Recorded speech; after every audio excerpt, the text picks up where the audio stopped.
Kell on saanud 15.05.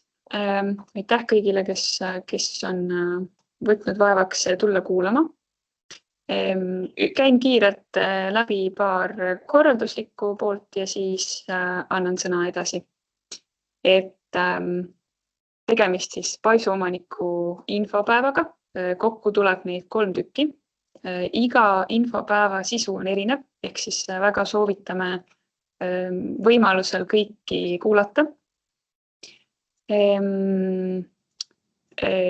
Salvestame kõiki infopäevi ja laeme pärast Keskkonnaameti YouTube'i kanalile üles, et neid on võimalik järele vaadata. Kellel ei ole võimalik osaleda siis samal ajal. Ja kui kellelgi on ettepanekuid, milliseid teemasid võiks järgmistel infopäevadel käsitleda, siis need on väga teretulnud.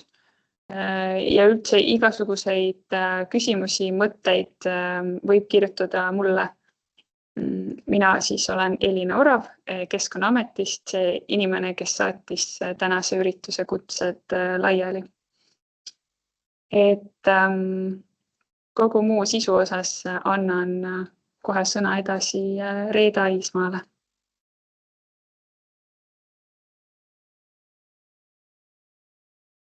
Kaamera lähemale. Tere, mina olen Reeda Iismaa, Kliimaministeeriumi veeosakonnas veemajandusvaldkonna juht.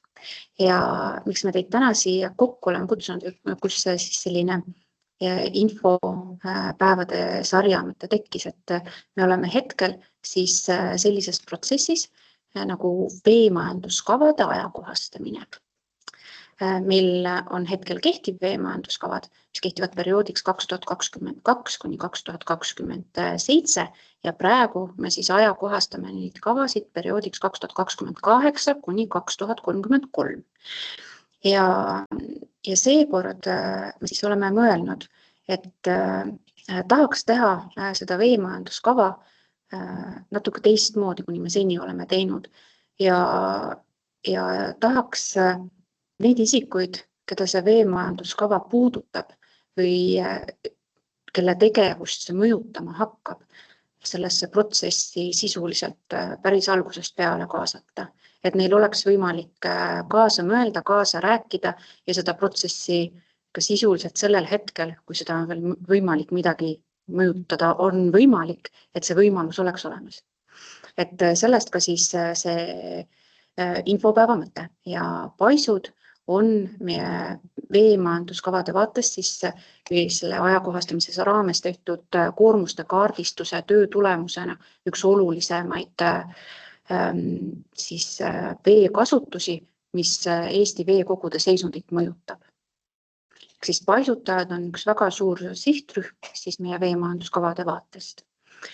Ja täna me selles protsessis olemegi selles kohas, et me oleme need olulised inimtegevused ja veekasutused üle vaadanud, mis vete seisundit kõige enam mõjutavad.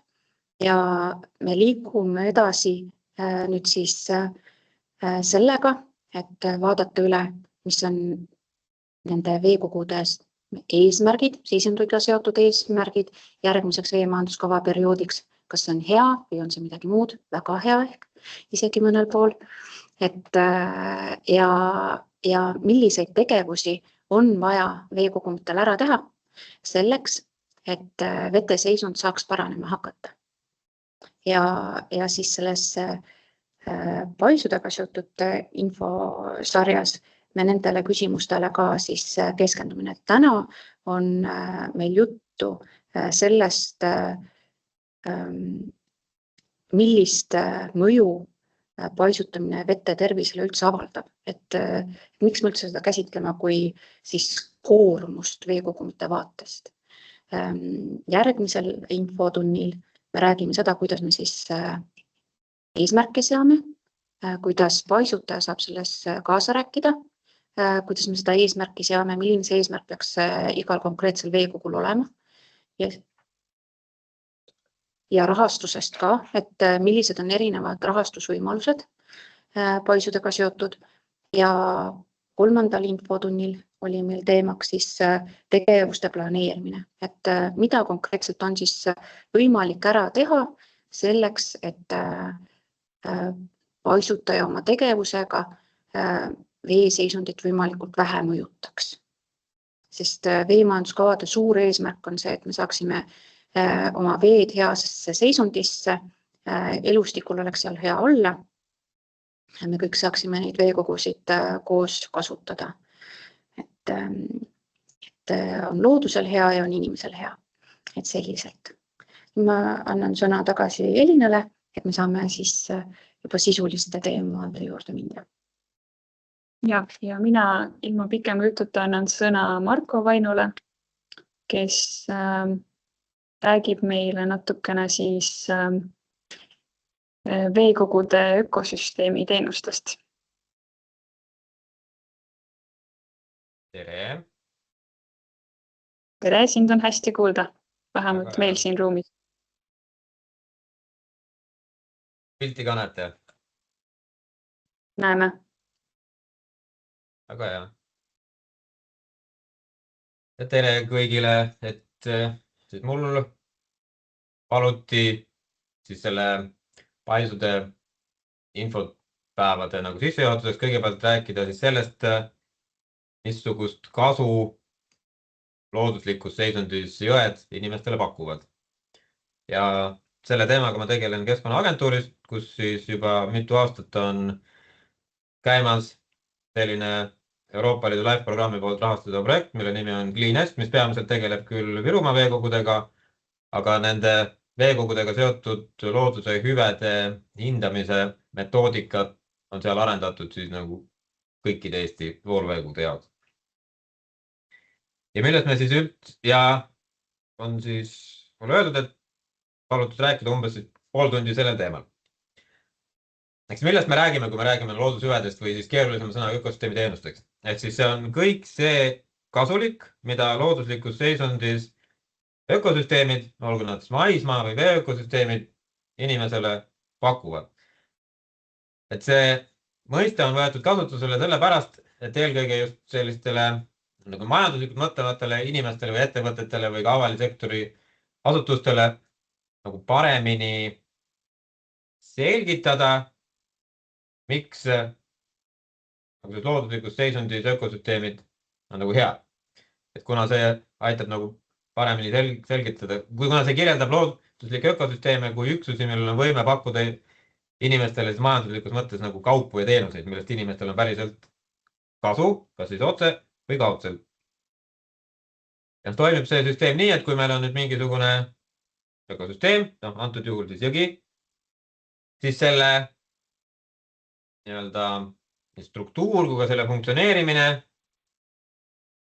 sellest tulenevalt võib see siis pakkuda inimestele erinevaid hüvesid, mida siis jaotatakse erinevalt, sellest me ka räägime.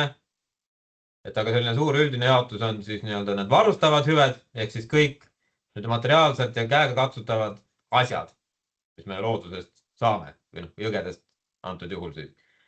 Reguleerivad ja säilitavad hüved, ehk siis sellised looduses toimuvad protsessid, tänu millele inimtegevus üldse on võimalik. Ja siis on kultuurilised hüved, mis on kõikvõimalikud sellised kasud, mis siis toetavad inimese tervist, vaimset heaolu ja selliseid mõnes mõttes nagu pehmemaid asju.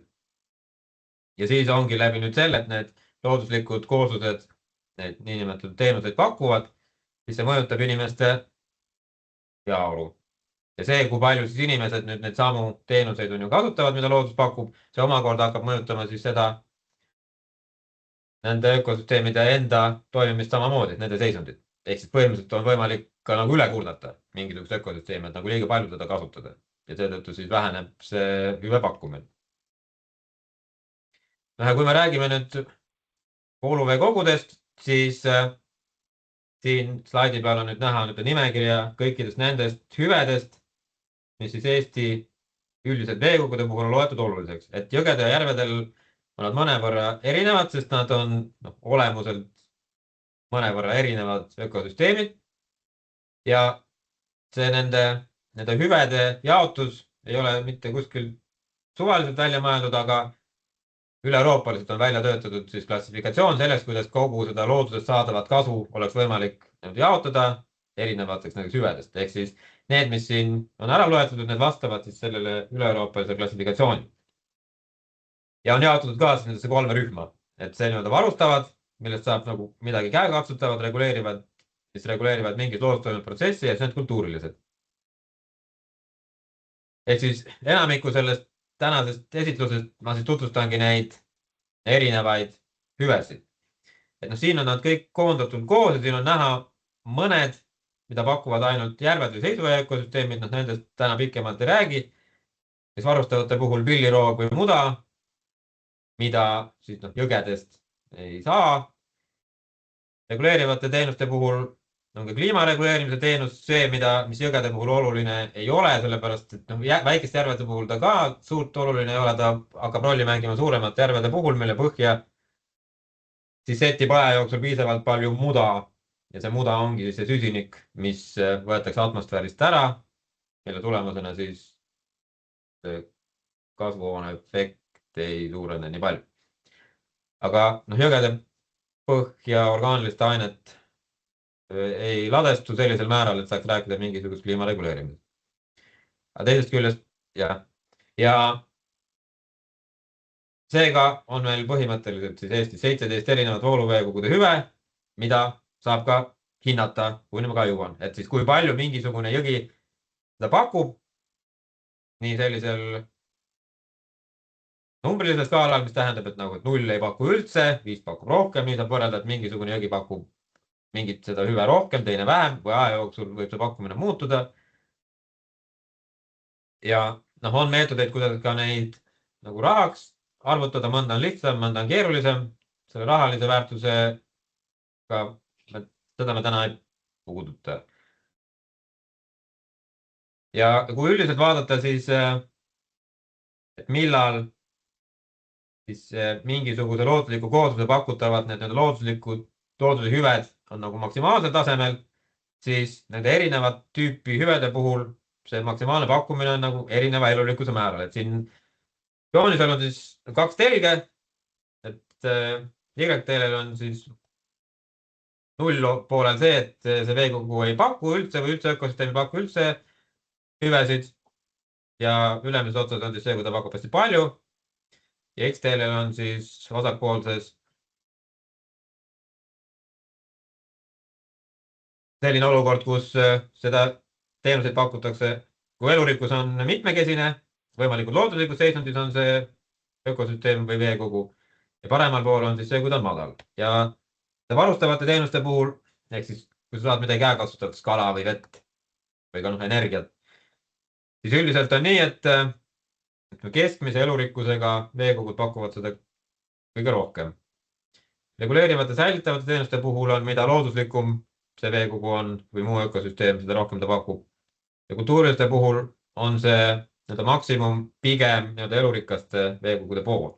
Ehk siis kõikvõimalike puhkamise või teaduslike uuringutega seotud neid hüvesid kõige nii-öelda piltlikult metsikumad, looduslikumad veekogud kõige rohkem ei paku, aga pigem ikkagi looduslikud kui siis vähelooduslikult. Ja selle peale kokku siis tuleb selline üldine loodust hüvede pakkumise graafik, joon, mis näitab, et pigem looduslikud ökosüsteemid pakuvad rohkem hüvesid meile kui inimese poolt mõjutatud väikse elurikkusega. Ja see joonis tuleneb siis sellist üldisest rahvusvaheliselt avaldatud looduse hüvede raportist. Ja kui meil läheme konkreetselt jõgede juurde ja vaatame siis, missugused need varustavad hüved on, siis kõigepealt nad ei ole tähtsusjärjekorrast. Aga esimene on kutseline kalapüügis võimaluste pakkumine, et see kalapüük on jaotatud siis 2 erinevasse rühma. Et üks on kutseline kalapüük, mis tähendab seda, et see on päriselt nende inimeste poolt kalapüüdmine, kes teevad seda mingisuguse sissetuleku saamisega. Harrastuskalapüük on selles kultuuriliste hüvede rühmas, sellepärast et harrastuskalapüügi eesmärk sageli ei ole mitte seda kala saada või ta ei ole vältimatult oluline seda kala sealt kätte saada. Ta pigem pakub ikkagi sellist puhkamisvõimalusi, lisaks ka sellist nagu meeldivat tunnest selle läbi, et sa saad kellegi nagu kätte, kui see, et nüüd ilmtingimata, et sureks nagu nälga, kui seda kala ei saa. Ja kutselise kalapüügi osas siis jõgedel, enamikel Eesti jõgedel peamine liik on jõesilm, keda siis kutseliselt püütakse ja mida siis rohkem seda jõesilmu nii-öelda see jõgi toodab, seda rohkem seda hüve pakub. Ja kui silmud ei pääse jõkke kudema mingisuguse takistuse tõttu, paisu tõttu, siis ka selle hüve pakkumine selles jões on halvem, kuna sealt on võimalik vähem seda silmu on välja püüda. Ja lisaks konkreetselt nüüd sellest jões, kutselisel kalapüügile seal jões, siis vooluveekogud pakuvad seda nii-öelda püügiressursi tootmist ka rannikumerele ja suurematele järvedele. Kui nüüd kalad, siirdekalad käivad siis jões kudemas, kui nad sinna nii palju ei pääse kõikidele kudemisaladele, siis see püütava kala toodang nii-öelda jääb väiksemaks. Siis teine alustav hüve on sellise pika ja keerulise pealkirjaga, see tuleb sellest, et ta selles üle-Euroopa klassifikatsioonis on sellise nimetusega, aga selle nime all populatsiooni säilitamiseks ja taastamiseks looduskogude bioloogiline materjal on mõeldud seda, et looduslikus seisundis jõest on võimalik koguda kas siis reaalselt mingisuguseid isendeid, näiteks kalu ja nende marja, selleks, et need kunstlikult paljundada ja asustada sellistesse veekogudesse, kus neil nii hästi ei lähe. Et eelkõige Eesti kontekstis on siin just erinevad kalaliigid, siirdekalad, asustatud nagu jõevähki, aga mitte siis püütuna jõgedest, aga järvedest ümber asustatud siis sealhulgas ka jõgedesse teistesse järvedesse. Ja spetsiifilis on ebapärlikarp, keda siis on ka sealt ühest konkreetsest jõest on püütud, kasvatatud kunstlikult ja lastud tagasi. Ehk siis kui selle mingisuguse olulise liigi elu selles veekogus ei ole soodne, selle populatsioon ei ole heas seisundis, siis ta pakub seda hüve vähem. Sellepärast, et sealt ei saa asustada kuskile mujale või pigem peab just sinna kuskil mujalt püütud isendeid juurde asustama. Siis on eristatakse kaks erinevat, seda on veevaru hüve, üks on joogivesi ja teine on muuks otstarbeks, ehk siis kas tööstuse, niisutuse jaoks. Eristatud on sellepärast, et reeglina tööstuse, jahutuse, põllumajanduse jaoks ei ole oluline missuguse kvaliteediga see toorvesi ka on, ehk siis see vesi, mis seal jões voolab. Aga joogivee puhul teatud määral ikkagi on, ehk nagu päris solgist ikkagi joogiveed teha ei saa. Eestis on seda reaalselt joogivee hüve kasutatud ainult Narva jõel ja Tallinna veehaardesse kuuluvatel jõgedel, ehk siis Jägala, Soodla, Pirita ja kõik need väiksemad ojad ja jõed, mis siis lõpuks oma vee Ülemiste järve viivad. Aga seda veevarustuse hüve, seda on siis kasutatud rohkem. Ehk see on siis selline hüve, mida tegelikult inimene oluliselt mõjutada ei saa. Et see sõltub lihtsalt sellest, kui suur voolhulk sellel veekogul on. Ja kui rääkida sellest, mis nüüd see reaalselt kasutatav ressurss siis on mingisuguses jões, siis tuleb lähtuda olukorrast, et ühelgi hetkel ei tohiks selles jões, kui seda vett nüüd ära võetakse, jääda seda vett vähemaks, kui on vaja nendele liikidele, kes seal jões elavad. Ehk siis ökoloogiline miinimumvoolhulk peab olema tagatud ja see, mis seda ületab, see siis põhimõtteliselt on nüüd see ressurss, mis võib sealt ära võtta inimese hüvangut.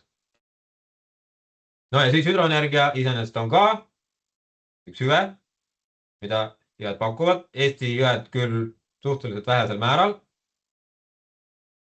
sest et see hüdroenergeetiline potentsiaal on väike, vooluhulk ja lang, nagu kõik teame, on suhteliselt väike ja see saadav see toodang või see kasu on siis pigem väike.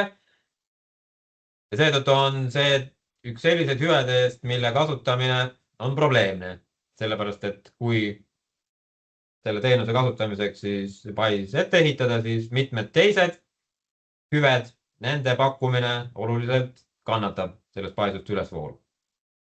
Ja seetõttu nendest ülejäänud hüvedest ühiskond osa ei saa.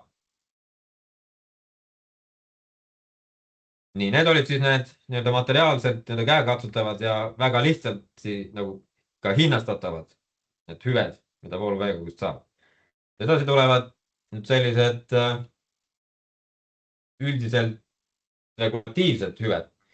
Esimene on elupaikade säilitamine, mille kohta võib öelda, et see on ehk kõige komplekssem ja ka selline teenus, mille kasu me kogu kasu me ei suuda isegi praegu kirjeldada. See tähendab siis seda, et see on nagu nii-öelda inimestele kasulikele liikidele elupaiga pakkumine. Inimestele kasulikud liigid on siis kõik need, mille olemasolust ühel või teisel viisil inimene lõpuks võidab. Ja selle hüve pakkumise ongi siis nii, et mida paremas seisundis need jões elavad erinevad elustikurühmad on, sealhulgas ka jõe lammialale jäävad koodused, ehk siis kui see jõgi saab nüüd aeg-ajalt ka seda oma lammiala üle ujutada, seda paremas seisundis selle jõe elupaigad on ja seda rohkem seda hüve ta pakub. Et kui võtta mingisuguste muude ökosüsteemide kontekst, mitte ainult jõgede puhul, siis ka igal pool mujal, mets või niidud, märgalad on see selles mõttes nagu kõige olulisem. See põhimõtteliselt nagu see teenus, tänu millele see planeedil Maa üldse see inimtegevus lõpuks võimalik on. Et siin on nagu erinevaid liike, kes siis lõpuks toodavad, lõpetame ka sellega, et toodavad hapnikku. Siis konkreetselt nüüd jõgede juures tagasi tulles, siis mis kasu saab jõgedest veel, on see, et jõgedesse saab suunata siis seda vett, mis inimesel jääb kusagilt üle. Kas see on siis heitvesi, mis on küll puhastatud, aga ühestki nagu reovee puhastus ei tule välja päriselt loodusliku vee kvaliteediga vett. Et seal on nüüd toitainet kui orgaanilist ainet on ikkagi rohkem. Seda on küll palju vähem kui reovees, aga rohkem kui oleks nagu looduslikus veekogus. Ja tänu sellele, et looduslikel veekogudel on võime nii keemiliselt kui ka bioloogiliselt siis neid toitaineid, ka muid ühendeid lagundada ja lahjendada, siis on üldse võimalik inimesel ka sellest heitveest ohutul viisil lahti saada. Aga see on oluline see, et kui liiga palju suunatakse seda heitvett, siis see jõgi ei saa selle looduslikuks muutmisega enam hakkama. Ja teine, mis on seotud siis liigi ja heitvee äravoolu tagamisega, on nüüd see, et sinna jõgedesse saab suunata kõike seda vett, millest inimene tahab nagu lihtsalt lahti saada, mida ei ole vaja puhastada, aga mis teda nii-öelda segab. Et üks on siis ka sademevesi, mis tekib kuskil linnades või väiksemates asulates ka katmata või kaetud pindadelt. Seda on võimalik suunata kuskile vooluveekogusse, et ta voolab ära. Et kui meil näiteks kuskilt mingisugust jõge lähedal ei ole, siis peaks kaevama hästi pika kraavi selleks, et mingit sademeveest lahti saada. Või siis ka nii metsa kui põllumaa kuivenduse puhul. Et selleks, et neid maid kuivendada, on seda vett vaja kuskil suunata. Ja kui läheduses on mõni vooluveekogu, siis peab kaevama lühema kraavi, et see vesi saaks võimalikult ruttu ära voolata. See on nüüd ka üks nagu selliseid teenuseid, mida seda paisutamine võib mõjutada, kuna see halvendab seda äravoolu.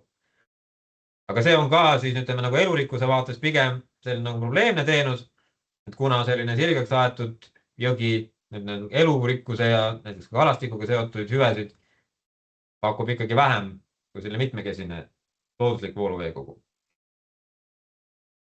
Ja mis puudutab ka seda vee puhastamist, siis ühest küljest võib ka paisude või paiservade puhul öelda, et teatud tingimustel võivad tõepoolest paiservad toimida ka sellise nagu biotiikidena. Kui ülesvool on mingisugune heitveelask, siis sinna paiserve, kuna seal vesi liigub vahepeal aeglasemalt ja seda toitained on seal võimalik siduda, siis teatud tingimustel sealt paiservast välja voolav vesi võib olla tõesti toitaine vaesem. Aga see toimib ainult teatud hetkeni, et kui see paiser selle paisu taga on ikkagi muda täis ja piltlikult öeldes see vee puhastamise potentsiaal on ammendunud, siis need paisjärved hakkavad omakorda nagu reostama seda jõge allapoolu, kuna juba sealt põhjast võib hakata vabanema fosfor, mis sinna ladestunud on. Siis jõgede puhul on ka olulised need kaldale jäävad puhveralad, ehk siis need oleksid võimalikud looduslikus seisundis. Looduslik tähendab siis seda, et seal oleks kas nagu mets või rohumaa. Mitte looduslik tähendab, et seal on mingi kõvakate, näiteks teed või hooned, tootmisõued, aga ka põllukultuuride kasvualad on see nagu mitte looduslik. Ja miks see on oluline on selleks, et kui nüüd sealt mööda maapinda näiteks nende samade põldude poolt rikastatud vett jõkke valgub, siis kui seal on see looduslik puhverriba seal ääres, siis see puhverriba suudab juba ise teatud hulga neid liigseid toitaineid kinni pidada ja jõele endal on siis selle ülejäänud toitaine koormusega tegelemisega lihtsam. Ehk siis ta suudab seda nagu vee puhastamise hüve rohkem pakkuda. Ja nüüd need kultuurilised hüved, ehk siis kõik see, mis on seotud puhkemajanduse, tervise, uuringute, igasuguste sümbolitega, nimekiri tegelikult on kõige pikem. Et kuna siin on osad on jaotatud, on väga sellised nagu mitme aspektiga nagu hüved, mis on jaotatud nagu alamhüvedega. Seetõttu ongi see puhkemajanduslik hüve on jaotus nagu 3 alahüvesse, ehk siis esimene on siis aktiivseks puhkamiseks võimaluseks, siis on passiivseks puhkamiseks ja siis kalapüük on eraldi. Aga kõigepealt, kui vaadata siis neid puhkevõimalusi, siis aktiivse puhkamise võimalused jõgedega eelkõige on seotud vee matkamisega, et suuremate jõgede peal on võimalik siis sõita kanoo või paadiga ja saada siis sealt seda emotsionaalset naudingut liigutusest, paremat füüsilist vormi, paremat tervist, väiksemad haiglakulusid. On võimalik matkata jõgede kallastel niimoodi, et sa jõge näed, et seda on ka uuringud näidanud, et selles mõttes, et kui sa ikkagi veekogu näed, siis see pakub sulle, paljudele inimestele see pakub rohkem ja positiivset emotsiooni kui siis, kui seda veekogu ei näe. Ja ka suplemine on siis üks aktiivse puhkamise võimalus, mis on seotud jõgedega. Eesti jõed kipuvad olema küll sellised väikesed, et need suplemisvõimalused sageli on tõesti seotud paisjärvedega. Paisjärved pakuvad neid supluskohtud. Aga mis puudutab nüüd seda veematkamist, siis seal on paisjärved selgelt sellise negatiivse tähendusega või mõjuga. Ehk siis kui nüüd seda mööda jõge selle kanoo või paadiga liikuda, siis see pais on alati selline katkestus. Et selleks, et seda jõge mööda edasi liikuda, sa pead sealt välja tulema ja siis sellest paisust kuidagi ümber saama. Mistõttu siis, kui nüüd hinnatakse, kui palju mingisugune nüüd jõgi puhkamiseks seda hüve pakub, siis see paisude hulk seal vähendab siis selle hüve pakkumist. Mida rohkem see pais on, seda vähem ta seda pakub. Aga suurendab seda see, kui pikalt siis see jõgi niimoodi terves pikkuses on, või ühes lõigus, terviklikus lõigus on veematkatav. Ja nüüd see passiivne puhkus tähendab siis seda, et sa oled lihtsalt seal jõe ääres, puhkad, otseselt füüsiliselt ei liiguta suures määral. Ehk siis näiteks lihtsalt mingisuguste puhkekohtades, pikniku pidamine, telkimine, lõkke tegemine, looduse vaatlemine. Ja siin on mõeldud isegi seda, et kui sa oled seal ja sa näed seda nüüd jõge, ehk siis nagu voolavat veekogu. Et järvedega on samasugused nagu hüved, aga siis sa vaatled seda järve. Et kuna Eestis on järvi märkimisväärselt palju, siis meil ei ole nagu seda probleemi, et neid järvi peab ka selles nagu puhkamise kontekstis kompenseerima paisjärved. Ja mida rohkem siis igasugust sellist nagu taristut, puhkamistaristut nende vooluveekogude ääres on, seda rohkem seda hüve pakub. Ja siit tuleb ka välja see, miks on nii, et nagu need kõige looduslikumad jõed, et nende kultuurilisi hüvesid maksimaalsel määral ei paku, sellepärast et selleks, et sa saaks puhkemajanduslikult nagu kasutada, peab seal ikkagi olema nagu ligipääs. Seal peab olema mingisugune taristu seal ääres olemas, selleks, et inimesed nendest hüvedest nagu osa saaksid. Ja põhimõtteliselt ka kõikvõimalikud nagu elamukrundid, mis nagu jõe ääres on, tegelikult mida rohkem justkui neid on, seda rohkem seda passiivse puhkamise hüve see jõge pakub, sellepärast et kui sul hoovist ikkagi see jõgi läbi voolab, seda kogu aeg näed, siis see hoiab siin nagu paremas vaimsest tervist. Siis jah, kõik on kalastuse ja jahipüügiga seotud tegevused või alamhüved on siis seotud nagu eraldi rühma. Ehk siis harrastuskalapüük, et mida paremini ta on ligipääsetav, mida rikkalikum seal see kalastik on, mida vähem ka on püügipiiranguid, seda rohkem hüve pakub. Ja kui siis see kala lipke ei pääse, siis ilmselgelt siis harrastuskalapüügi võimalust on vähem. Eriti just jõgedega seotud liikide püügivõimalused. Oluline, sest selline püütav tegelane on ka jõevähk, et mida rohkem on jõevähki jõest, seda rohkem seda hüve see pakub. Ja ka koprajaht on üks nagu jõgedega seotud nagu hüve, mis läheb sinna kalanduse ja jahinduse alla.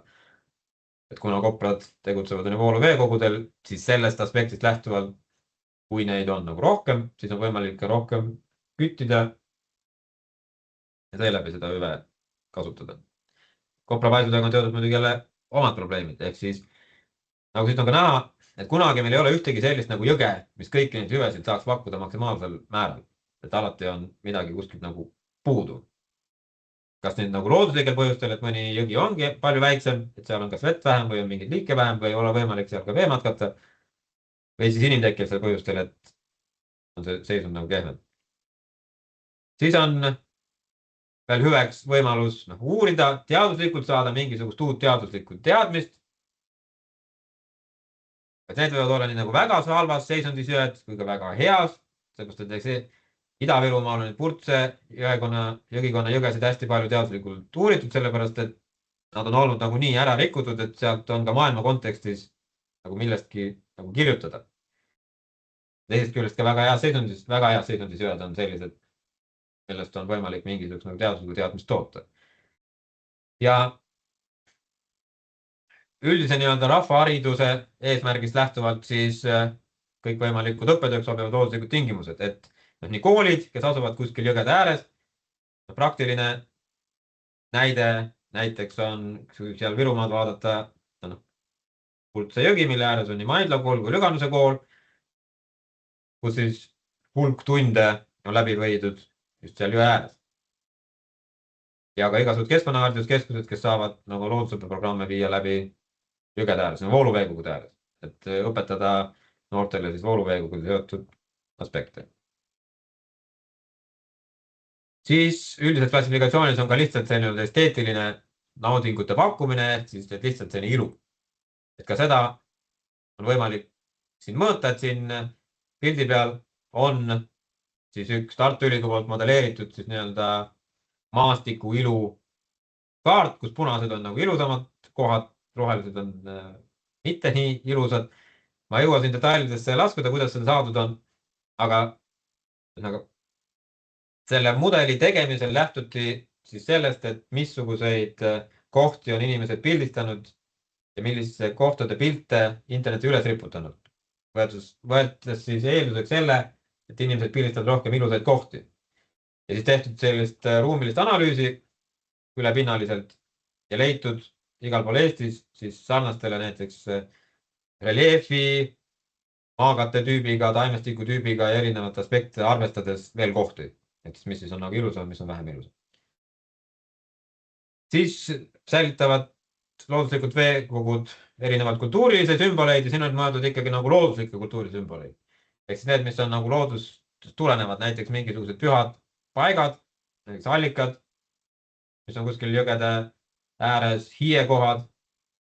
Põhimõtteliselt võib ka mõisapargid teatud tingimustel siia lugeda, et kui näiteks seal mõisapargis jõge ei oleks, siis tema väärtus oleks palju väiksem, kui jõgi näiteks ära kuivaks. Kui siis, kui see jõgi sealt läbi voolab. Aga igasugune pärimus, mis on jõgedega seotud, Ja see viimane 11. hüve on siis kaitsealuste tähelepanu vajavate liikide säilitamine, mis ei ole pandud mitte siis nii-öelda sellesse reguleerivate hüvede alla koos nende elupaikade säilitamisega, aga on just siin kultuuriliste all. Põhjus on selles, et kaitse alla on võtnud teatud liigid inimesed ise. Ja see peamine põhjus tegelikult on see, et me ei taha, et nad surevad välja, et me tahame, et need liigid säiliksid ka tulevastele põlvedele, et nad oleksid olemas, et meile ei jääks süümepiina selle eest, et mingisugused liigid on meie tegevuse tulemusena välja surnud. Kui me vaatame nagu suures pildis, näiteks sama ebapärli karp siin all, kui ta nüüd Eestis välja sureks, siis tegelikult ega maailma seisma ei jää. Sest et ka see konkreetne jõgi, kus ta elab, see jõena toimib edasi, aga lihtsalt üks liik on meie inimtegevuse tulemusena Eestis jälle vähem. Ja seepärast siis, mida rohkem neid erinevaid kaitsealuseid ja tähelepanevaid liikide all on siin mõeldus neid, mis on loodusdirektiivis loetletud kui mitte kaitsealustena, aga nende meil elupaik on vaja kaitsta, ehk lõhe ja silm. Mida rohkem neid seal on, seda rohkem ta seda hüve pakub. Ja kui nüüd nagu jõuda selleni, et kuidas nüüd nagu seda reaalselt nagu mõõta, siis ma saan siin tuua nüüd selle Clean Eesti projekti näite, kus me oleme 20 vooluvee kogumil, jõe jupil, jõgesid tegelikult on nagu vähem, hinnanud neid samu loetletud hüvesid 0–5 skaalal. Mitte niimoodi eksperthinnanguga, et ekspert ütleb, et seal on nüüd 2, aga on hulk indikaatorid, mis kõigi nende hüvede pakkumist näitavad. Need on igaüks on omal skaalal, sama näiteks nagu mingi liikide arv või seisунdiklass või siis veeressurss, vooluhulk. Ja need on siis jaotatud 0–5 skaalale. Ja siin kaardi peal siis näha need jõed, kus me oleme hinnanud aastal 2020 ja aastal 2023 sai siis kordushinnatud Purtse jõgikonda, sellepärast et selleks hetkeks oli sealt maha võetud avatud, ta ei olnud päris veel likvideeritud, aga püssipais oli lahti, lisaks oli siis tehtud seal seda reostuse eemaldamise töid. Ülejäänud jõgede puhul tuleb see nii-öelda mõju hindamine järgmisel aastal. Aga mis on meil Loobu, Selja, Kunda, Pada, Purtse ja siis veel mõned väiksemad siin Võsu alamjooks. Ja siin on nüüd siis selline värviline pilt, kus on siis veergudes on kõik need 17 erinevat hüve ja ridades on siis need jõed. Need 1, 2 ja 1, 2, 3 tähendab seda, et need jõed ei ole mitte hinnatud nagu kogupikkuses, aga nendes veemajanduse üksustes ehk vee kogumites. Ja näiteks Adajõgi on jaotud 2 üksuseks. Iivando ajast Suudmest allapool on ta see 2 ja sellest ülespool on 1. Ja siin on näha, et siin on nagu värve on erinevaid.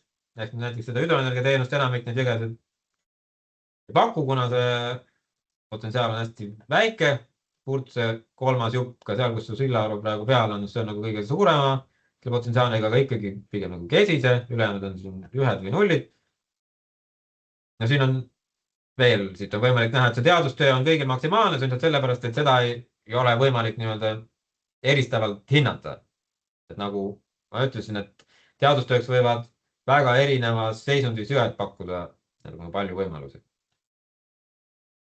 Ja kalavarudega kutseliseks püügiks, siin paljudel on 0, alajää puhul ta on 0 juba sellepärast, et sinna silm näiteks tulla ei saagi, mis tõttu ta on nagu looduslikult 0.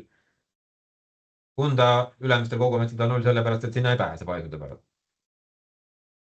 Ja harrastus kalapüügiks näiteks siin ka, siin on sellised 1 ja 2. Aga huvitavaks läheb nüüd siin, kui võrrelda nüüd 2020 ja 2023 tulemused. Siin on nüüd need Purtse veekogumid ja Kohtla kogum, kuna Kohtla jõge ka puhastati.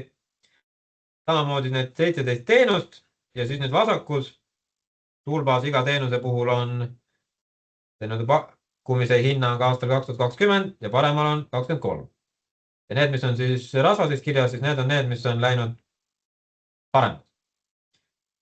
Ja Purtse puhul ongi selgelt näha, et nii kui see püssipais oli lahti, silm pääses üles voolu, siis selleks kutseliseks kalavaruks võimaluste pakkumise hüve kohe suurenes, kuna nad pääsesid sinna pudema. Ja sellest samast silmust tulenevalt ja ka teistest kalaliikidest tulenevalt ka see populatsioonide säilitamise hüve paranes. Joogivee ja muu vee hüvet, seda ei mõjuta see, kui see pais on või ei võta, seepärast et voolulk jääb ikkagi samaks. Elupaikade seisund jõudis selleks hetkeks paraneda ainult selles esimeses, sest kõik ülesvoolu olevas kogumis. Ja seda arvestuskalapüügi hüve sai mõõdetud siis niimoodi, et sai tehtud küsitlus, mis sai jagatud välja erinevatesse harrastuskalapüüdjate Facebooki gruppidesse, et palun hinnake nii aastal 2020 kui 2023 neid jõgede lõike, olid seal ette antud kaardid, kus need jõelõigud on, et arvestades seda nagu ligipääsetust, kalavaru, püügipiiranguid, hinnake siis 0-5-ni, et kui hea nagu harrastuskalapüügi jõgi see on. Ja see 2023 küsitluse tulemusena nii Kohtla-Jõel oli see paranenud, kui ka siis Purtse sellel lõigul, mis siis jääb vahetult püssipaisust üles voolu. Ja mõned muutust olid siin veel, need ei ole nüüd nagu paisudega seotud, näiteks õppede puhul võiks nagu loota, et see on eelkõige seotud sellega, et neid jõgesid seal puhastati, kuna nii Maidla kui Lüganuse koolist vastati, et nüüd palju rohkematest õppeainetest käiakse nende jõgede ääres õppetund nagu läbi viimas, isegi seal kirjanduse ja selliste tundideni. Ja siis kõige lõpuks, et kuna selline värviline tabel on, seda on võib-olla nagu huvitav nagu uurida, aga siit ei saa nagu mingit sellist koondhinnangut, et kui me võtamegi nüüd näiteks, ma ei tea, Kunda või Purtse, et kes meil siis nagu rohkem neid hüvesid pakub või milline jõgi rohkem hüvesid pakub ja kuidas ta ajas muutub. Siis selleks, et seda teha, on seda samade hinnangute pealt välja töötatud ökosüsteemi teenuste või siis loodusega pakkumise indeks, mis ei võta, mitte ei keskmista, vaid nende erinevatel hüvedel on erinev osaga tähtsus.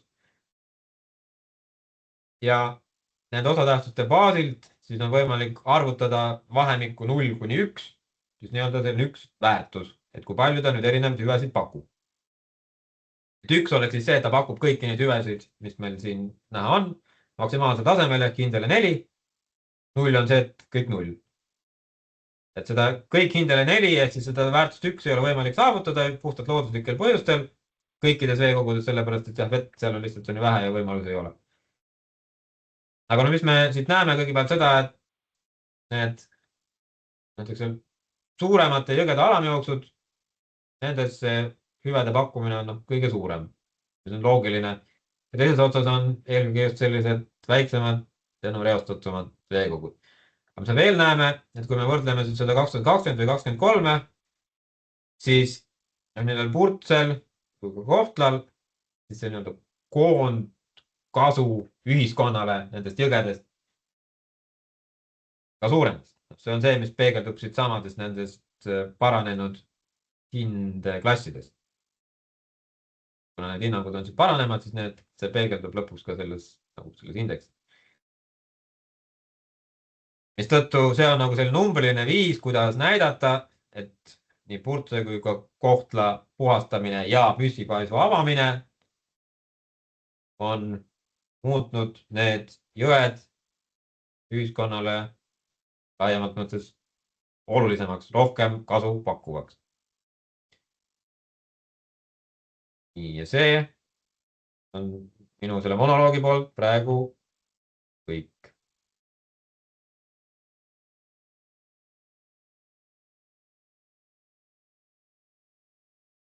Aitäh sulle, Marko, väga põhjaliku ettekande eest. Kas keegi äkki tahaks küsida mõne küsimuse Marko käest? Meil on siin chatis ka mõni kommentaar, aga äkki keegi tahab võtta sõna ka ise? Kas tohib? Jaa, palun. Martin Liiv, Eesti Kalavasikate Liit ja Kalatule Ärinevuskasvamised. Mulle vist jäi ettekandest äkki 2 silma vahele, kas kalakasvandusega mainiti hüdroenergia kasutamisega paisud, kas seda on hinnatud?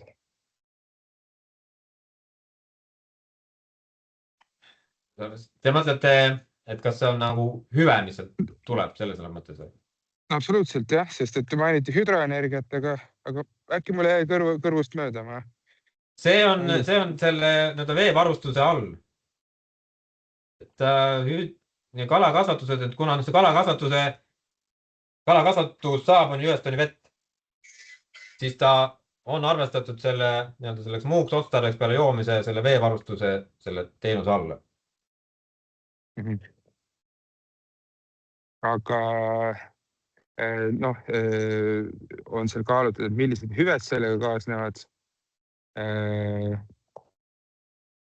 Toidujulgeolek vist ei ole Keskkonnaministeeriumi teema, aga vaatamata sellele on nagu see küsimus on õhus, pluss maapiirkondade tööhõived ja muud asjad, pluss sealt laekuvad ka keskkonna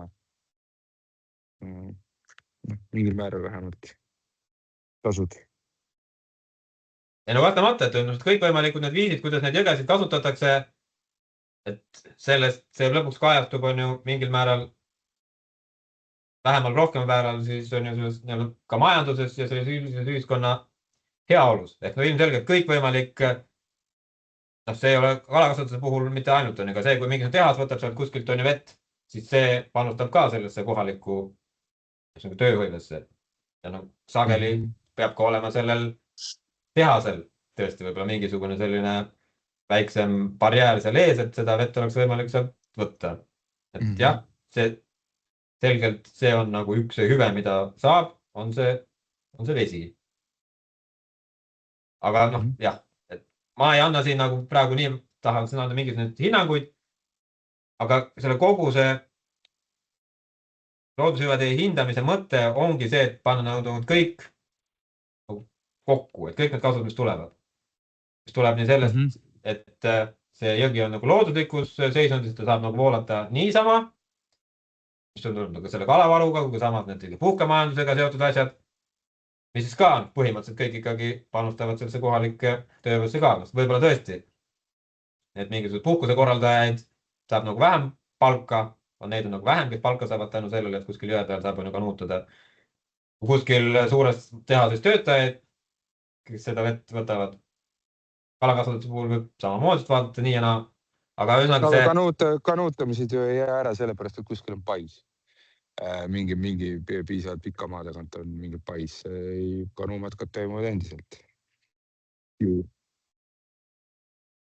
Jah, nad võivad, aga teatud sihtrühmale võib-olla nad nii ei sobi, sellepärast, et see vool on seal liiga aeglane. Et mingisugust sellist on ju raftimist selle seal teha. Seda küll. Seda näitab näiteks seesama, see sindipaisu näide on väga hea, kus sealt see pais maha sai, siis on seal tekkinud selline sindipais on muidugi markantne näide. Ja see oleks nagu Narva lahti teha, aga teine asi on muidugi ka see, et kas mitte ei ole ka paisjärved toidubaasi kujundajaks teistele kalade, näiteks fütoplankton. Vooluveekogudes, kuidas seda fütoplanktonit siis tekib või võrreldes sellega, kuidas teebki paisjärvedes, mis annavad alla vooluveekogudes fütoplanktonit. Fütoplanktonitega jõgedes tõesti on vähe ja sellepärast, et see on ka üks põhjus, miks näiteks seda jõgede seisundi hindamisel fütoplanktonit tegelikult üldse ei kasutatagi, et seda kasutatakse järvede seisundi hindamisel. Aga kui me räägime lühelist jõgedest, eks ole, et kui seal on näiteks avatud rändeteed, on ju, ja küsimus see, et kus see toidubaas noortele vastsatele peaks tekkima. Et kui seal on kärestikulised madalaveelised kiirevooluga osad, siis kus see toidubaas peab tekkima. Ehk siis tegelikult on küsimus selles, et produktsioon ju tuleneb ka sellest, et üleolevased paisjärved võivad panustada hoopis sellele, et see jõgi annab rohkem. Sõltub muidugi paisu asukohast, see ei vaidle. Aga ma leian, et tervikuna tuleb vaadata kõiki aspekte. Selles, kuna ma ise ei ole histoloog, siis ma väga sügavasse siin ei... Just, aga ma lihtsalt viitangi. Aga mis ma mainin ära seda, et et noh, selles mõttes, et looduslikus seisundis jõgedes siirdekalad kudemas käivad, mis tõttu järelikult on neil absoluutselt käivad. Küsimus on selles, et palju sealt laskujaid tuleb. Kas neid tuleb 10 korda rohkem või 10 korda vähem tänu see, et neil on toitu, mida süüa? Vot jah, selles osas ma ütlen, ma ei julge arvamust avaldada. Just. Noh, minul on seda arvamust kinnitanud mõni väga teenek psühholoog. Et vastupidi, et muidugi kõik tuleb case by case vaadelda. Absoluutselt. Aga väga oluline toidubaasi teke. Ja mis ma enne kirjutasin ka kommentidesse, et siin on ka vastakaid arvamusi kindlasti. Või noh, tegelikult siin ei peagi olla vastakaid. Lihtsalt vooluveekogudel kalastamine või kärestikus, see nõuab erivarustust ja sellised entusiaste, eks ole. Aga tegelikult vooluveekogudel paisjärvede ääres on väga palju autosid parkimas alati. Ja inimesed käivadki vooluveekogud paisjärvedes, mida ma näen igapäevaselt ise oma silmaga, käivad pensionärid, õpilased, käivad kalastamas, sest need ligipääsetavad. Nad saavad paadiga peal minna rahulikult, püüda. Kui tahad, lähevad natukene allavoolu. See on see koht, kus on väga palju kalamehi näha. Loomulikult nähtamatud on need, kes ragistavad võsas, aga kuna enamasti on, või väga sageli on paljud kaldaäärsed keskkonnakaitsevööndi tõttu, neid ei saa seal ka kuidagi hooldada või tohi hooldada sageli, siis on nad muutunud ligipääsetavaks, kehast ligipääsetavaks. Ja nii see on tõesti, jah. Et selles mõttes, et paisjärvede ääres neid nii-öelda tava või lihtsamaid kalamehi on tõesti rohkem kui kuskil selles kärestiku koht. Seal tekib see, et kui meil on mingisugune piirkond, kus meil on ka ikkagi järvi, siis järvede, sest paisjärves on reeglina on ju järvede kalad. Et see vahe seal tulebki, et sealt on järvekalad, siirdekalad seal ei ole. Et see on see aspekt, mis jõest me räägime, et mõnes Kesk-Eesti jões võib ka sisuliselt järvekala olla, valdavalt vähemasti. Aga loomulikult siirdekalad merel avatud jõgedes. Jah, eks jõeforell on ju ka tahab ikkagi rohkem voolust, et me paisjärvede väga ei istu. Aga selles mõttes see on õige muidugi, et jah, paisjärved pakuvad ka seda kalapüügi võimalusi. Jah. Aga olgu, minu poolt kõik, lihtsalt väiksed märkused. Aitäh! Rohkem meil siin vestlusaknas küsimusi ei ole peale selle, et Marko on palve, et kas selle ilusate kohtade slaidi juures, et kas sellele uuringule saaks ka viite, et see Tartu Ülikooli uuring. Äkki... Sellega läheb natuke, ma ei saa teda nüüd kohe siin jooksvalt, aga saab küll, jah. Okei. Me paneme ju need ettekanded ka üles kuhugile ja jagame. Saame äkki ettekandesse lisada näiteks selle viite. Ja siis jagame seda osalejatele. Ja, aga kui ei ole rohkem küsimusi, siis me läheksime järgmise ettekande juurde. Markole hästi suur aitäh. Ja siis annaksime sõna Kairele, kes räägib natuke siis rohkem sellest põhjusest, et miks me oleme täna kokku kutsunud selle infopäeva ja miks kutse said just need paisuomanikud, kes said.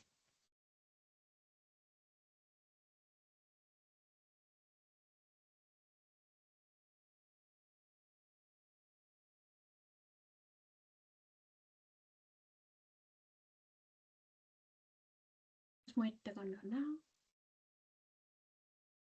Ja, on küll. Tervist kõigile ka minu poolt. Kaire Toomingas olen ja Keskkonnaagentuurist.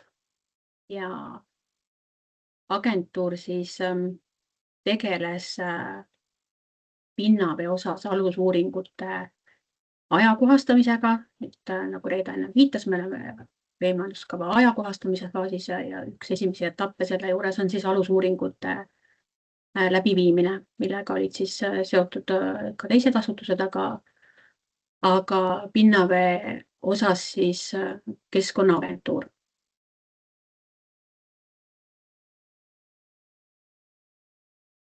Nii. Üks nendest alusuuringutest on siis sellise nimega nagu pinnaveele avalduvad inimtekkelist. Vabandame korraks, et mõtlen siia juurde ka, et ma alguses ütlesin, et tahaks algusest peale kaasata paisutajaid protsessidesse, et see koormuste analüüs on tänaseks juba valmis tehtud ja avaldatud, aga meil toimus tegelikult eelmisel aastal vähemalt 2 koosolekut paisutajatega. Kõigepealt sellel teemal, et kuidas see metoodika peaks välja nägema, mida kõik hõlmama ja siis teine koosolek oli meil Raplas Vigala jõega seoses. Tulemuste tutvustamine. Ja tulemuste tutvustamine selle Vigala jõe näitel, et seda, mis nüüd Kaire esitab, et seda me enam ei muuda, aga need protsessi osad, kus on siis nagu sisendi ootus on järgmised 2 infokoosolekuteks. Aitäh! Aga jah, nagu Reeda ütles, see töö on valmis tehtud, see on nüüd avalikustatud, lõpus slaidide peal on ka näha, kus kohas saab nende töödega tutvuda ja nagu öeldud, siis 24 aasta lõpus, kui me võtsime selle töö, siis ette, siis oli ju mõte see, et hulk aega on vahepeal mööda läinud, eks ju, kord 6 aasta jooksul seda tehakse, koormuste kaardistust. On selgunud meil uued andmed, uued teadmised ja esimeseks osaks oligi see, et me vaatasime läbi selle metoodika, kuidas me läheneme, kuidas me neid koormuseid hindame ja selles osas siis sai ka tehtud kaasamiskoosolek Paides, kus me siis vaatasime nendele andmetele sisse, et mismoodi võiks sellele läheneda ja mis see siis tähendab, et selle koormuste välja selgitamine ongi siis see, et me võtame kõigepealt pilti kõik andmed, kõik inimtegevused, erinevad valdkonnad, kus me näeme, et toimuvad mingisugused tegevused, siis mis vetele ühel või teisel moel mõju avaldavad. Ja oluline koormus on siis selline, mis siis avaldab nii palju mõju, et kas siis takistab sellel veekogumil heasse seisundisse jõudmist või siis põhjustab lausa halba seisundit. Ja kui meil oli arutusel, ka siis sai sinna sisse vaadatud, et kõigepealt, et miks see pais üldse on või kuidas ta saab siis oluliseks koormuseks, et Marko tegelikult oma ettekandes ka juba viitas nendele asjadele. Ja kahtlemata on ka palju positiivseid omadusi, eks ju, mis juba käisid ka sellest arutelust läbi, aga selle töö eesmärk on siis tuvastada ära see pais kui koormus, et mis on siis selle paisuga kaasnev negatiivne mõju, et mingi teise töö raames siis on ilmselt vajalik vaadata ka neid teisi, mida juba Marko rääkis. Aga siin on ära toodud pilt sellest samast Cleanesti projektist, kus Keskkonnauuringute Keskus on sellise tugevasti muudetud veekogumite määramise metoodikas pannud pildile, kuidas üks pais ühte vett mõjutab. Et paisust allavoolu tekib vooluveekogu põhja erosioon ja loomulikult siis kõige suurem mõjutus on läbi selle, et siirdekalad ei ole võimalik ülesvoolu saada sellest rändetakistusest. Paisu taha siis tekib vee kihistumine, vee temperatuuri mõju tekib, looduslik praht ja sett kogunevad sinna paisu taha. Aga muutub ka liigiline koosseis ja siis üks aspekt muidugi ka see, et tekib siis see elupaikade killustumine. Need on peamised mõjud, et kui me paisu kui koormust vaatame, siis me vaatame seda mitmetes erinevates koormusklassides, et üks asi ongi siis läbi selle, et on pais kui tõkestusrajatis, ehk siis mille mõju avaldub eelkõige kaladele, aga teisipidi ka siis temperatuuri ja sette küsimus allavoolu ja muudele elustikule. Siin pildi peal on kaart Eelisest, meie Eesti looduse infosüsteemist, kus siis on peale toodud absoluutselt kõik paisud Eestis, mis on täna meil teada registris olemas, neid on 1178. Sellesse analüüsi mis me nüüd tegime 25. aastal, mis siis selle aasta märtsiga sai avaldatud, tuli 605, et sel korral me võtsime ainult need paisud, mis on vooluveekogumite peal. Ja ma ütlen siis ka juba etteruttavalt ära, nendest oluliseks sai 370 selle metoodika järgi. Osad paisud on meil leevendusmeetmega kalastiku vaatest just siis eelkõige. Need on siin pildi peal natukene kehvasti paistavad välja, aga need on need lillakad täpid. Ehk siis kaladele sealt on nagu see rändetakistus leidnud lahenduse. Vähese mõjuga paisud on 163, mis tähendab, et mõju tegelikult ei puudu, aga siis mingisugune järjekord nendele tuleb panna. Ja need 370 siis need kõige olulisemad, mis on siis need kirkamad roosad täpid.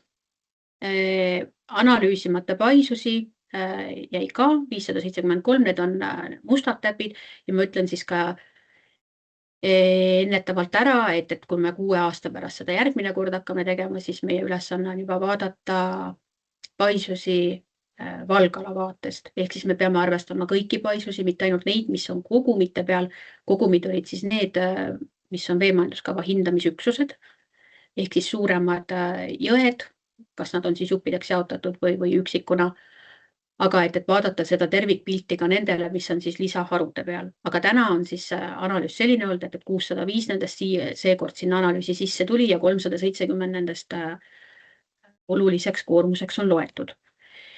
Ja kui nüüd vaadata seda, et miks üldse üks pais sai oluliseks koormuseks, olid mitmed kriteeriumid, mida pidime arvesse võtma. Üks on siis see ka, mis just läbi käis, et paisust ülesse voolu jääb oluline siirdekalade kudeala, kuhu siis see kala peab ülesse saama. Või siis on kalade läbipääsu tagamine kalastiku vaates tervikuna oluline, ehk siis meil ei ole kalastikuliselt väheolulise jõega tegu. Kui paisul ei ole toimivat kalapääsu, mida see toimivus tähendabki seda, et kui seda kalapääsu on hilisemas seires tuvastatud, et ta ei toimi päris hästi, näiteks on ainult suurvee ajal toimib või toimib ainult osadele liikidele, siis see tähendab, et pais on ka jällegi loetud oluliseks koormuseks, et selleks, et kalastik ikkagi saaks liikuma, see tähendab seda, et ta peab toimima kogu aeg ja kõikidele liikidele. Samamoodi siis see, et kas paisutuse alal sellest ülesvoolu asub kaitstav veeelustiku elupaik. Oluline, et seal on elupaigatüübid, jõgede ojade elupaigatüübid, mida me vaatame, kaitsealad või kaitsealused veelised liigid, ehk siis erinevad kriteeriumid on arvesse võetud. Ja üldse siis ka paisutuse mõju nii-öelda tervele veekogumile. Siin on pandud pildi peale ka jälle see kaardipilt eelisest võetud, kus on siis Sindi pais, et on näha, kus Pärnu jõgi siis keskel voolab. See Pärnu jõgi on ühtepidi nii elupaigatüüp 3260, ehk siis see jõgede ojade elupaigatüüp, aga seal on ka oluline kudeala ja kõik need lisaharud, ehk siis on sinisega näha, et kui see Sindi pais seal siis veel asus, kuidas ta siis seda merest tulevat kala takistas. Et üks asi on see elupaikade killustumine, populatsioonide killustumine, aga teine asi on siis see ka siirdekalade ülessepääs, et selline näide, kuidas siis saab päris suure hulga ära lahendatud. Teisi olemasolevaid paise ma ei ole siia peale pand, mis võib-olla natuke petliku pildi muub, et seal on tegelikult veel paar üksikut paisu. Aga jah, oluliseks hinnatud pais siis tähendabki seda, et mõju jõele ja elustikule on nii suur, et see vajab siis tähelepanu ja lahendust. Ja kuidas see hindamine siis käib, on tegelikult, ta tuleb läbi otsustuspuu, ehk siis seesamane asi, et kui me vaatame, kas see pais on siirdekaladele ja üldse kalastikule oluliselt, et meil on sellised veekogumid ka, kus me teame, et ta on kalastikuliselt vähe oluline, see on see kavomärge siin juures. Ja kui meil on selline kogum, et me teame ära, et sellel kalal ei olegi võib-olla väga oluline sinna üles saada, seal ülesvoolu alal ei ole temale sobivaid elupaikasi, siis me ütleme, et see pais ei olegi oluline koormus ja sellega on. Siis on kalapääsu toimivuse info, eks ju, mis ma just lahti ka selgitasin seda, et üks asi on kalapääsu olemasolu, aga teine asi peab olema see, et seal peab olema siis see veevool, mis seda kala peibutab ja tal võimaldab sinna ülesvoolu rännata, et see peab toimima. ja seejärel ka kalade paisu ületatavuse hinnang kaladele. Et kas ta on või mitte. Ja eraldi kriteeriumina tulebki siis arvesse igasugune kaitsealune info, et kas seal on elupaigatüüp, kas seal on kaitsealad, kas seal on kaitsealused liigid, kellega tuleb arvestada. Ja läbi sellise otsustuspuu siis sai iga pais endale hinnangu. Kas see on siis oluline koormus, on ta leevendusmeetmega pais või siis on väheoluline koormus. Selline oli see metoodika sel korral, kuidas me siis ta kokku leppisime. Siin on igasugune info peidus, aga kohe saab välja. Näete te kõike 4 plokki? Küsin vahele. Ja, näeme küll. Või Hästi. 3 plokki all seda joonist tabelit. Okay. Ühesõnaga 370 paisu said endale olulise koormuse staatuse. Ja kui me paneme need veekogumite peale, siis nendest mõjutatud on 259 vooluveekogumit. Ehk siis meil on kokku 635 vooluveekogumit ja nendest 41% on paisudest mõjutatud.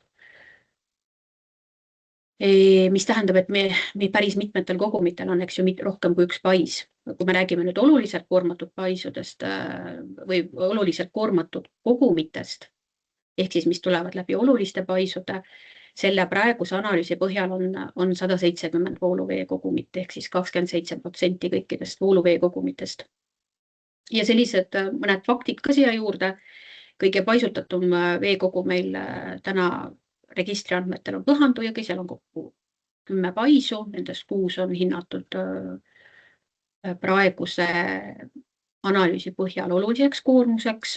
Aga panin ka mõned näited, et veel juurde, et näiteks Köökmäe oja on täielikult paisudega suletud, ehk siis kui meil on üks kogum ja päris sellel kogumi suudmepoolsel otsal on pais sees, siis see tähendab, et me sulgeme kalastiku vaatest rändele terve selle kogumi, eks ülesse voolurändeks. Et mis on ka siis üks kriteerium, mida me vaatame. Ja kõige alumises siis kastis on selline info, et kui palju meil on siis vesikondade vaatest mõjutatud kogumeid ja paisude arve siis vesikondade peale kokku.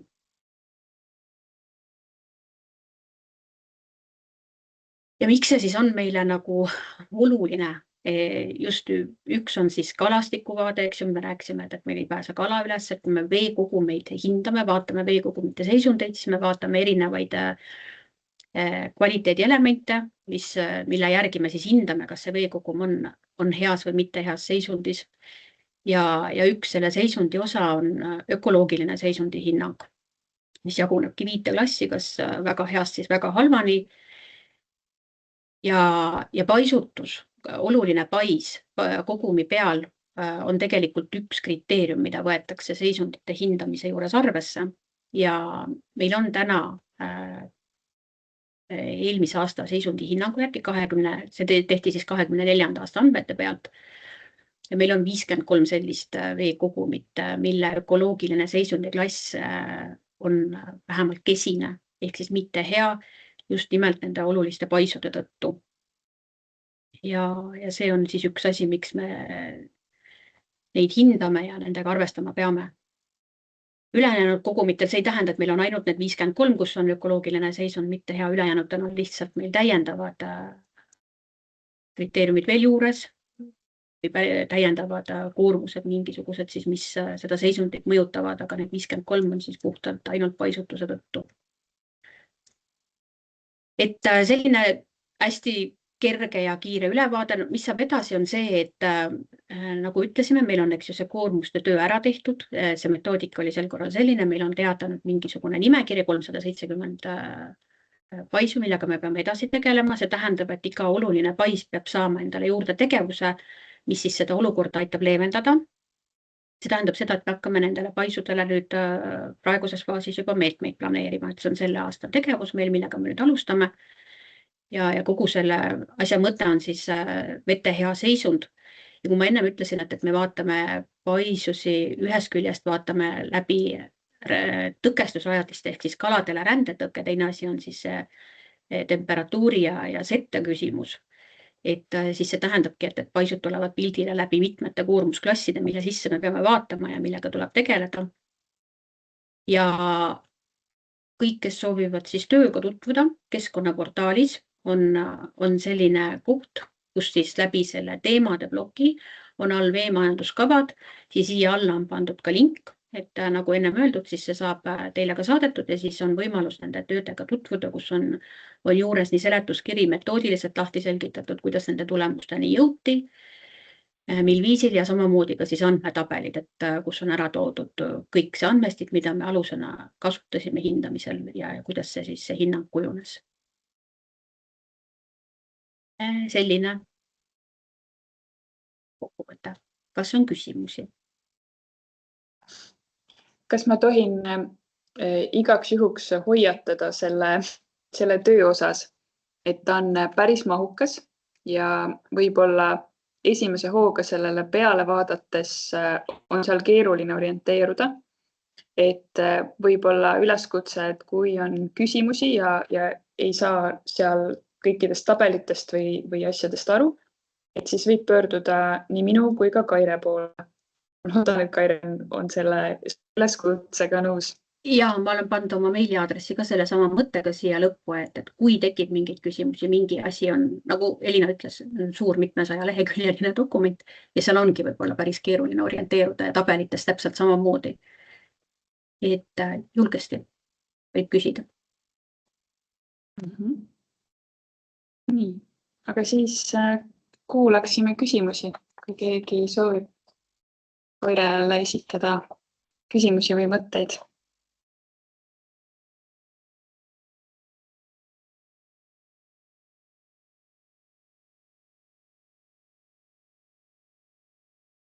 Tundub, et vist oli kõik täiesti selge. Aga siis ütleme Kairele suure aitähi ja meil on jäänud veel viimane eesmärk tänasesse õhtusse. Ja mõtlesime, et ei teeks paha rääkida üle korra selline A ja O, et mis lubade ja igasuguste muude võib-olla vajalike dokumentide vajadus võib tekkida siis seoses paisudega, et kas teised näed? Mina ei näe. Kas te näete, mis Elina jagab? Kas see vist ei ole näha praegu? Minul on must ekraan praegu.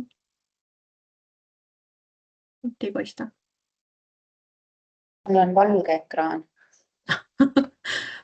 Aga seda Elina jagada tahab, see on värviline. Nüüd tuli. Nüüd tuli. Okay. Aga annan sõna siit edasi Marilile, kes oskab ise sellest kõige paremini rääkida. Tere! Ma väga ei harjutanud seda ettekannet, aga palju rääkida ka ei ole. Et üks põhjus, miks me siis täna siin kõik koos oleme, ongi see, et paisutamine nõuab keskkonnaluba. Et suures laias laastus me saame jõed jagada kaheks, et kui me vaatame seda veetaseme erinevust, et lõhejügedel, kui veetaset on tõstetud paisuga rohkem kui 30 centimeetrit, siis on vajalik keskkonnaluba taotleda. Ja teistel jõgedel ja ojadel siis alates meetrist. Ütleme siis nii, et 1 meeter, 1 sentimeeter, et siis oleks vajalik keskkonnaluba taotleda. Kui paisu juures toimub hüdroenergia tootmine, siis on keskkonnaluba kindlasti vajalik. Kust saab keskkonnaloa? Selleks on keskkonnaotsuste infosüsteem Kotkas. Otselink on leitav ka Keskkonnaameti kodulehelt. Aga kui on soov paisutus likvideerida, siis ka selleks on vajalik nii-öelda väikeluba, mis on siis veekeskkonnariskiga tegevuse registreering. Samamoodi keskkonnaotsuste infosüsteemist Kotkas saab seda taotleda.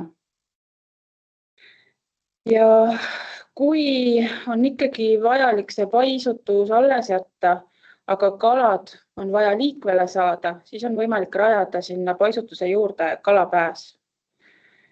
Ka selleks on vaja registreering ja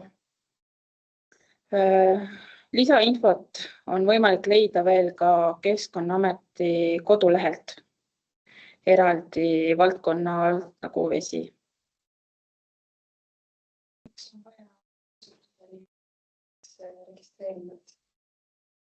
Väga hea küsimus. Paisutuse likvideerimise kõige suurem oht on see, et sete ei saaks liikuma. Kui me hakkame veetaset langetama Paisjärvest, siis seda tuleb teha väga rahulikus tempos. 30 sentimeetrit ööpäevas on see maksimum, aga võib alati vähem. Ja siis selles registreeringus antaksegi kõik need muud meetmed ja leevendused, et kuidas seda paisutust siis rahulikult alla lasta, et ta ei tekitaks veelustikule negatiivseid mõjusid. Et kõige ohtlikumad ongi need setted, mis lähevad alla voolu ja ohustavad just neid väiksemaid kalamaime.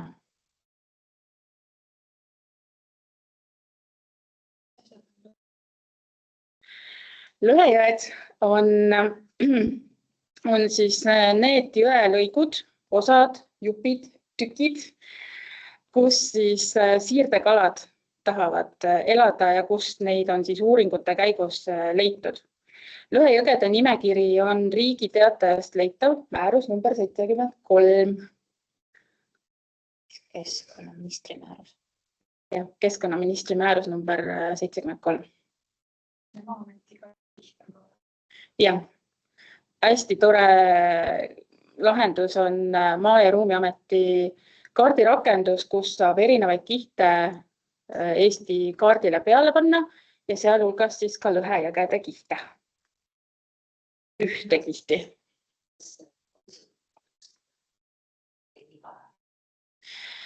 Paisutuse likvideerimise tingimused määratakse registreeringus ja enamasti tuleb seda teha suvel, kui on madal veeperiood ning siirdekalad ei rända. Ehk siis see tööde periood on 1. juunist kuni 15. septembrini.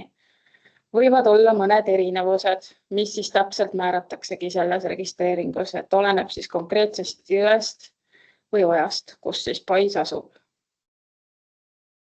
Siis juhtub, kui mul ei ole praegu keskkonnaluba, aga sain aru praegu, et mul on vaja. Kui ütleme siis kinnistuomanikul on kinnistul pais ja ta sooviks, et see pais ka seal edaspidi on, aga paisutamiseks puudub keskkonnaluba, siis seda meie õigusruumi vaates näeme kui ebaseaduslik tegevus. Ja sellisel juhul esimene variant oleks selle paisu likvideerimine, milleks on võimalikud rahalised vahendid taotleda või siis teha koostööd. Ja teine variant on siis keskkonnaluba taotleda. Chatti tuli küsimus, et palun korrake perioodi. Periood siis, millal paisutust likvideerida, on siis 1. juuni kuni 15. september mõningate erinevustega.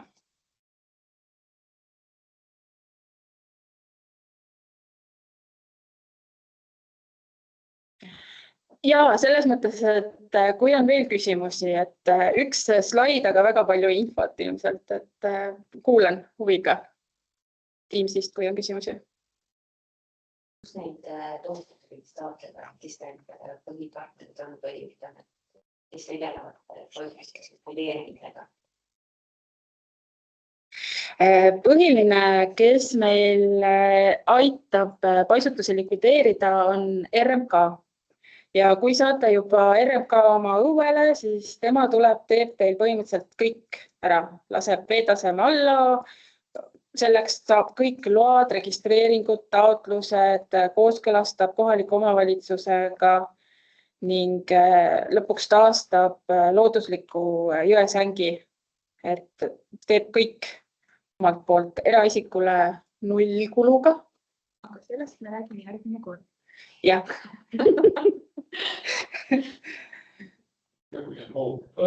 Soov luua kalapääs. Kalapääs on RMK poolt on tulnud selline info, et see ei ole nende jaoks enam abikõlbulik. Ehk siis nemad on läinud seda teed, et likvideerimine. Mitte ka nagu ainult likvideerima, et kui on võimalik avada. Kui on võimalik avada nii, et kalad saavad sealt läbi, et ei jää ühtegi lävendit, platood, et siis on ka selline variant võimalik, et jäävad näiteks mingisugused kehad sinna või tehakse, on võimalus, et vajadusel, kui on näiteks seal oluline jalakäijate sild peal, et siis nad teevad ka uue silla sinna. Aga kala saab sealt ikkagi läbi. Inimene saab üle, kala saab alt läbi. Ja. Veekogu on erinev, iga pais on erinev. Hästi siuke olukorra spetsiifiline. Aga järgmisel korral just on plaanis rääkida nendest rahastusvõimalustest, et RMK ei ole ainuke, et ta küll hästi palju Eestis teeb ja aitab ja tõesti hästi palju on nende abiga ka juhtunud. Aga meil on tulemas ka KIK-ist rääkima siis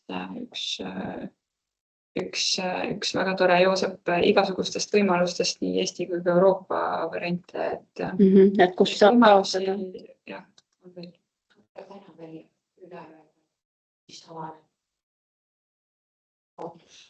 Ma arvan, et järgmine. Need täpsustused tulevad järgmistel kohtumistel, kuhu me teid kõiki tagasi ootame.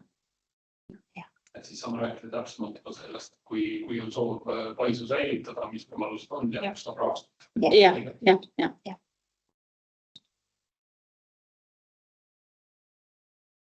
Aga siis on kõik. Marili. Nii, aga siis kas on kellelgi veel küsimusi tänase osas, edasise osas? Mõtteid. Võib-olla siis vahepeal, kui keegi... Ja, palun, Jan. Tere.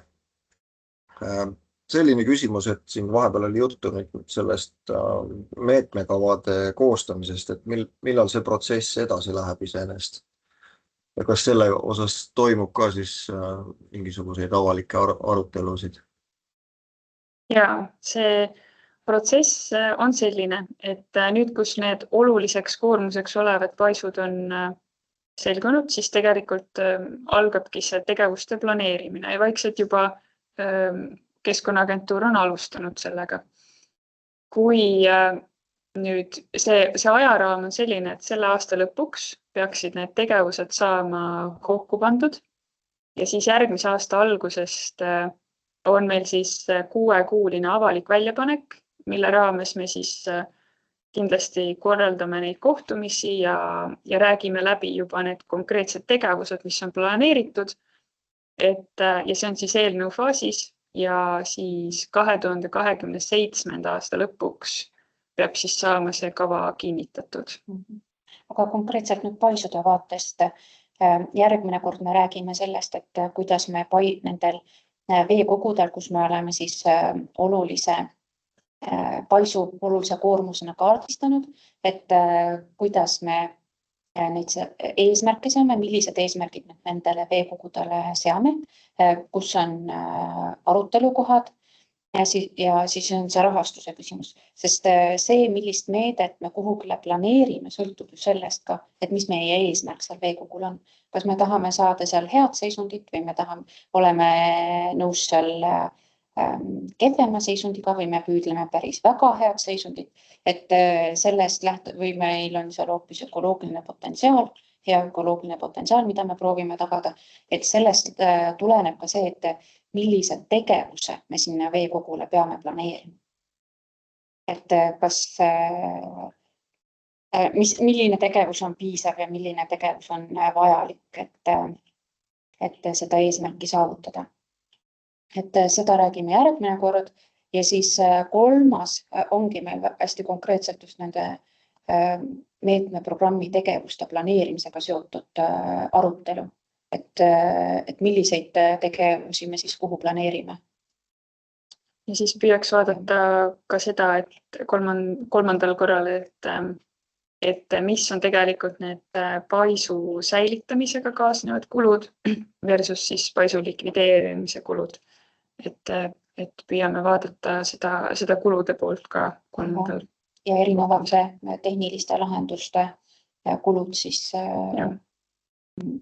paisudega seoses, et kui me koostame veemajanduskava meetmeprogrammi, siis eesmärk ei ole sinna planeerida siis kõiki tegevusi, mis aitavad meil veekoguga seotud eesmärki saavutada, vaid ainult kulutõhusad tegevused on need, mida siis on mõistlik teha. Seetõttu ka nendel muudel tehnilistel meetmetel, seal hulgas paisudega seotud erinevatel tehnilistel lahendustel me kulutõhusust hindame.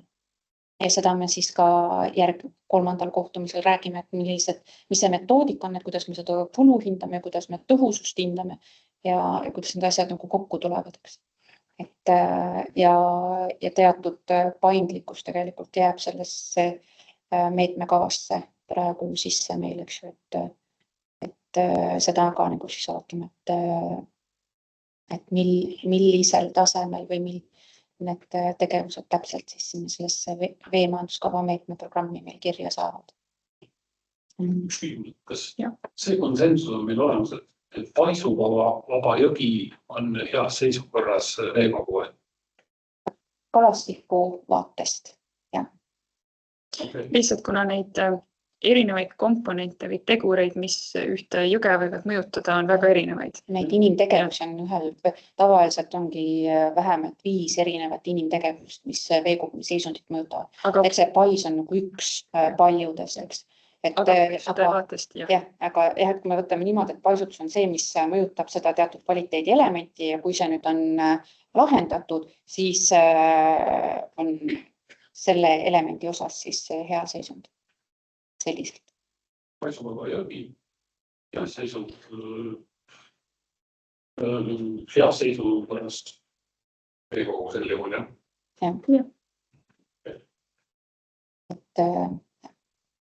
Aga ütleme neid, et mis seal siis nagu seda mõjutab, neid on väga palju, et meil on väga suured koormused täna on põllumajandusest tulenevad toitained, metsandusest tulenevad toitained ja omakorda ka mõjutavad elustikku. Et kui seal nagu vesi on saastunud. Meil on maaparanduse koormus, mis on kogu seda veekogude veerežiimi väga tugevalt mõjutab ja see omakorda mõjutab ju elustikku.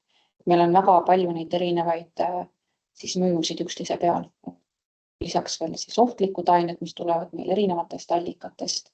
Et neid asju, millega on vaja tegeleda, on väga-väga palju.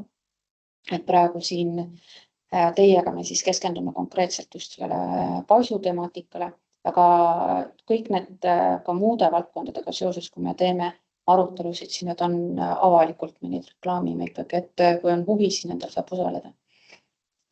Sest tavaliselt ka inimesed ei ole puutumus ainult ühe veekasutusega. Nad seal veekogu ääres juba on, et siis need omavahel ikkagi kipuvad kokku jooksma. Et selliselt. Jan, me vastasime sulle nüüd hästi pikalt.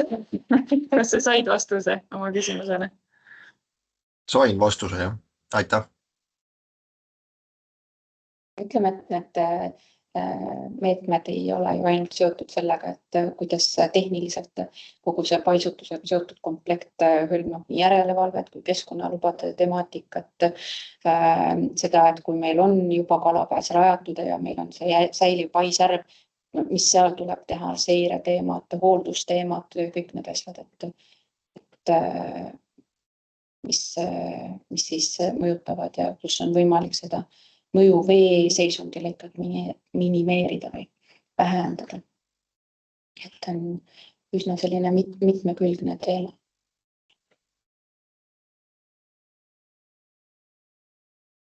Kas on veel kellelgi küsimusi?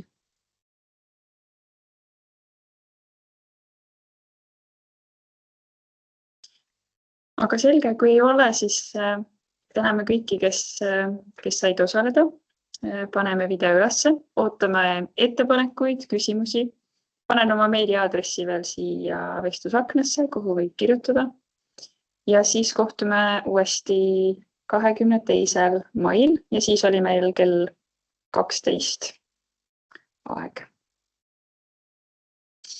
Aitäh! Aitäh teile. Leidsite aja tulla kuulama ja kaasa mõtlema. Aitäh!